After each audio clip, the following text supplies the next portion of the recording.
Welcome back, everyone. So Fallout 2 is coming out on December 17th, and I thought it would be really great to check out some of these Wasteland sodas that have been out in conjunction with the season coming out.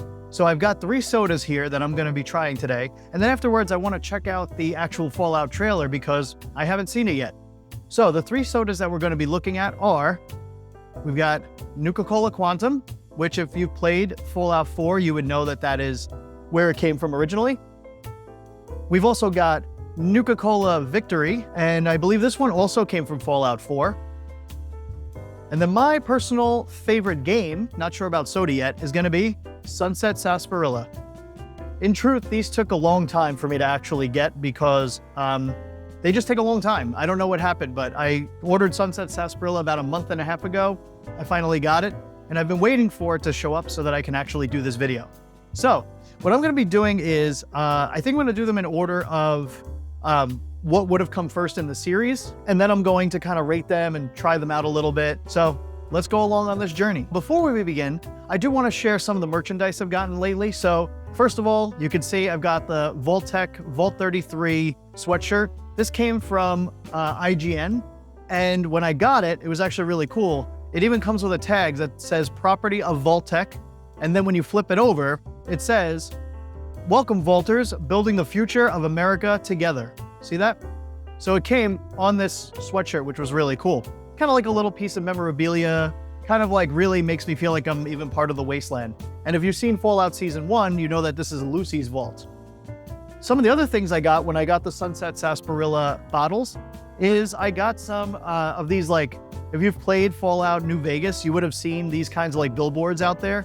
So build mass with SAS, Sunset Sarsaparilla. That would have been a billboard you'd see. Then another one was freshen up with Sunset Sarsaparilla. See that?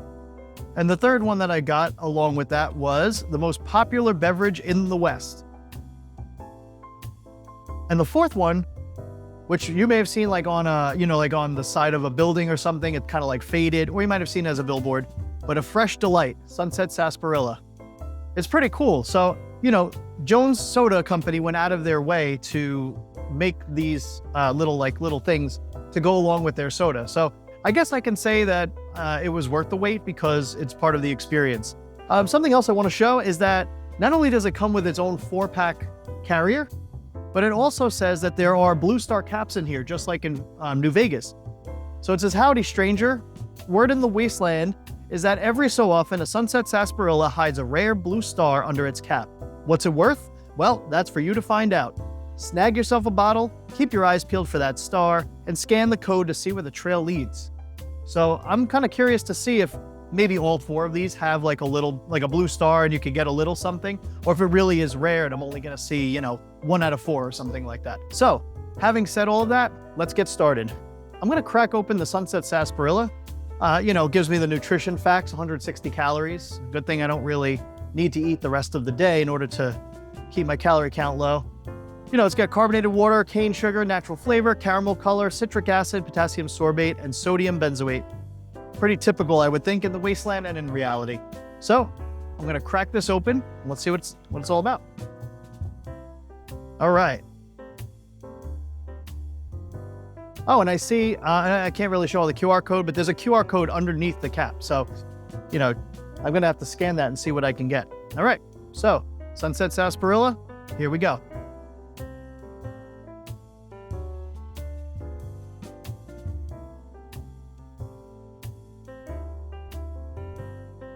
That's really good.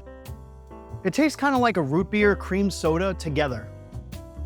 Actually, it tastes exactly how I expected it to be honest. Like, when you hear the character crack open a soda and drink it. And to be clear, this is just soda. Okay, I don't want anyone to have any kind of ideas. And now we've got our Nuka-Cola Quantum and Nuka Victory. Ooh, I think I want to save the Nuka Quantum for last. Here's Nuka Victory Cola. It says peach mango flavored soda with natural flavors. It says Nuka-Cola, save your caps, redeem them for gear at capsforgear.com. So let's see what kind of stuff I can get. Again, carbonated water, cane sugar, natural flavor, citric acid, sodium benzoate, red 40, yellow 6. That's how it gets that slightly irradiated color. Let's check it out. Also has a QR code underneath. I definitely have to save these. Oh, and I noticed right away, definitely fizzing up a lot. You see that? Reminds me actually of the game. I'm pretty sure like when you go to pick one of these up, you already see the bubbles popping up like that. It's pretty cool.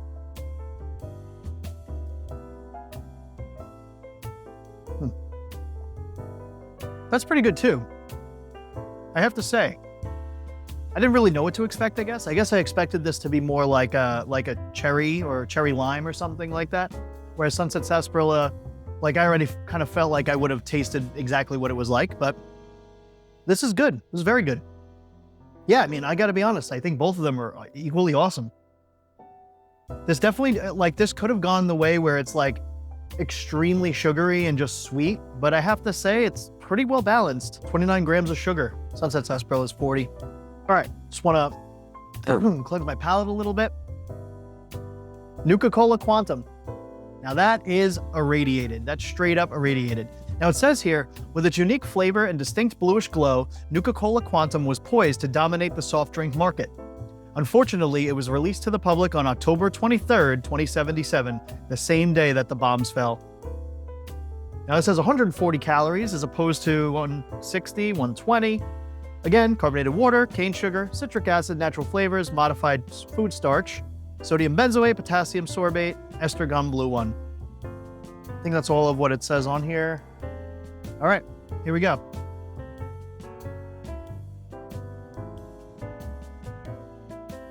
Okay, well, I guess I could show this one. I'm not really too happy about that, but it says, learn a fun fact today, tell 3 people.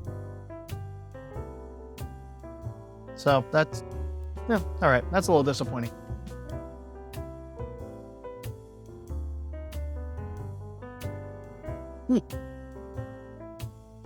That is very, sorry, my lips are smacking so much. That is very tart. Not terribly tart. It's not like a Sour Patch Kid or anything like that. It's not that sour or anything, but it's definitely more, you know, it's definitely like you could taste like a lot of, it's very sugar heavy. Let's just put it that way. I think I'm a little disappointed by this one versus the other two. I feel like the other two really like kind of hit the mark as to what they're trying to go for. Yeah, it's like trying to drink like you know no one used to get like a Marino's Ice, and there would be like all that blue stuff at the bottom, and it started to kind of like thaw out and kind of become liquidy. That's kind of what this tastes like. So I have to say, out of the 3, I probably would go still with Sunset Sarsaparilla as it's the number 1 for me out of these 3. Probably in order of what I had. Nuka Cola Victory, Nuka Victory, followed by Quantum. But I do have to say, I like the look of Quantum the best. I feel like they really hit the mark where it comes to like color and cosmic looking and like trying to like really be futuristic. And I can't stop burping, sorry. That's what happens when you drink a lot of sodas. So what I'm gonna be doing now is I would love to watch the trailer and I would love to just talk about that. So let's get to that now. All right, let's do it.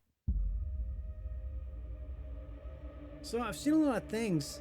Many a tear have to fall. Crazy things. Unnatural things. In the game. But good people? No. That girl I met. All in the wonderful game. I would be a good person too if I grew up in some cozy little impenetrable home. I would have to steal and stab and fib all the goddamn time just to get by.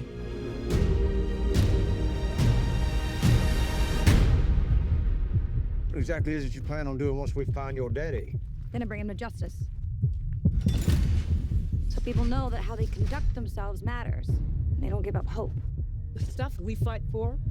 Story has it you used to believe in those things too. I've been wastelanding for 200 years. I've kept myself alive for one reason. To find my family.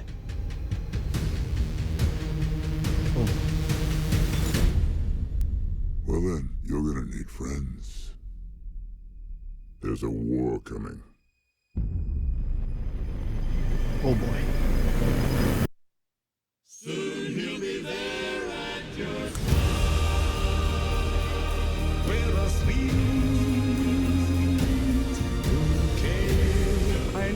men were discussing a civil war, I must not have gotten my invitation.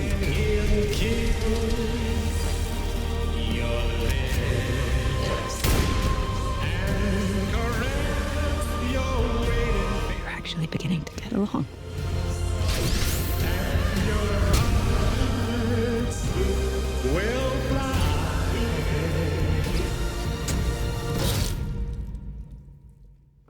Try again.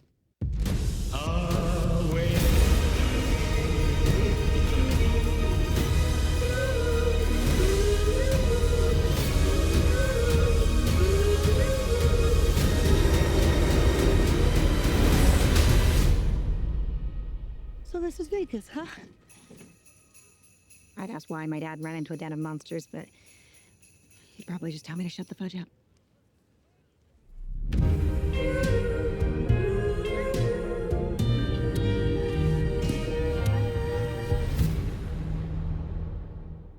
That was awesome. That's pretty much everything that I was hoping for would be happening in this next season. So, if you're not familiar with the series, like, I guess I'll kind of work backwards, but, one of the things that, like, that monster that Maximus was going to fight, that's called a death claw. They're basically like mutations, like government experiments gone wrong type of thing. And I don't remember off the top of my head. Maybe someone can correct me from the comments. I believe there was some kind of like lizard that was mutated. No, those were golden geckos. It was some kind of like mutation of, an already existing animal. And as is the case with many of these experiments and animals that are in the world. So Maximus is fighting a Deathclaw. Number one, awesome. We didn't get to see any in the first season. Those are some of the deadliest, if not the deadliest creatures in the Wasteland. Like between them, the sentry bots, sometimes the golden geckos were kind of tough depending on, the game that you were playing. Centaurs were pretty interesting. That was in Fallout 1, and then they were in Fallout 3. I think they're in 2 also, and so on and so on. But anyway, so that was awesome. So New Vegas is basically as it sounds. It's the new version of Las Vegas, right? And there is a guy named Mr. House who is controlling Vegas. And there are several other factions that want to take it over or to help him, take over the wasteland nearby, stuff like that. So, that was what was so cool about that, just to see right off the bat. Mr. House is the name of the guy on the big screen, if you didn't know, who the ghoul turns around and looks at. And he's in control of all of New Vegas. And then, I don't want to give too many things away, but something else I just noticed, and there was like some rumor about it, and I didn't know if it was really true or not. People were doing analyses of like the bone structure of the side of the person's face, but that was definitely Macaulay Culkin playing Caesar in Caesar's Legion. So that's another faction in New Vegas. I don't know what that grumbly voice was. It sounded like mutants. We haven't seen mutants in the first one. There are tons of actually monsters and things that we didn't really see in the first season. We did see ghouls, which are basically zombies, but we didn't see, like I said, the death claws. We didn't see geckos or centaurs or anything like that. And now we're starting to see more of these creatures. And one of them, even though they didn't show it, sounded like that was a mutant. And the mutants were part of the FEV experiment. It was the forced evolutionary virus. And they kind of run the gamut. They're mostly like, I guess if you're looking at D&D, they're kind of like, some of them are more on the good side, actually. They're kind of like neutral good. Some of them are lawful evil or chaotic evil. They kind of run the gamut depending on whether they are a companion in some games. Other games, they're only the enemy, like Fallout 1. So that was cool to hear. And then the other part of it was when you saw those airships and things overhead. That's the Brotherhood, which you kind of, you saw definitely in the first season. But now they're showing you like the full airships, like the full force of their army coming through. So I am super excited to see what happens. Not to mention that you can't get enough of dog meat. Dog meat is the dog that is there. And they don't really call him dog meat. If I remember, I don't think they gave him a name. But that's the reference. Dog meat is the dog that you can get as a companion, and I believe every single Fallout, beginning with Fallout 1. And unfortunately, even though he's really awesome, he could die kind of quickly and easily. And in Fallout 1, once your companion dies, they're dead. It was, in my opinion, it was a shortcoming of the game, but the game is also 30 years old, so I kind of have to give it a little bit of a break. If you want to see what I thought about that game, you can also check out the video I made on it a few months ago. So yeah, I'm super excited. I can't wait. I love getting immersed into this world. It's probably my favorite world in the entire gaming community or gaming series, you know, just my opinion. I just love how satirical and sometimes sad and sometimes bloody and gory and funny, and like there's so much like that goes on there that I feel like it kind of mimics the real world. Like everything isn't going to be super serious or super funny. Things are going to be funny. Things are going to be kind of dark humor. Things are going to be serious. You know, being able to see Lucy's dad and what he's doing, he's clearly trying to, I mean, he put on a suit. I don't know if that's a reference to Benny, who, you know, I don't want to spoil New Vegas, but it's also, you know, 15 years old. Benny actually tries to kill you early on in New Vegas, and you have to kind of hunt him down. And that's how you kind of go to New Vegas in general, and you see why he was trying to kill you and stuff like that. So I don't know if that was a reference to Benny or if this is just him putting on a suit and feeling like a corporate bigwig type of thing. And my memory is a little fuzzy, so I'm trying to think back if there was a time where maybe her father was shown to be one of the corporate people before maybe he got frozen or something. I have to go back and watch the series, or at least watch a recap, but definitely excited for this. I'm excited for these. I can't wait. And, you know, again, check them out. If you have a minute to go to Costco and pick up the variety pack, I highly recommend you do it. I think it's a lot of fun just to try them out. Maybe you'll get some Nuka grape in there.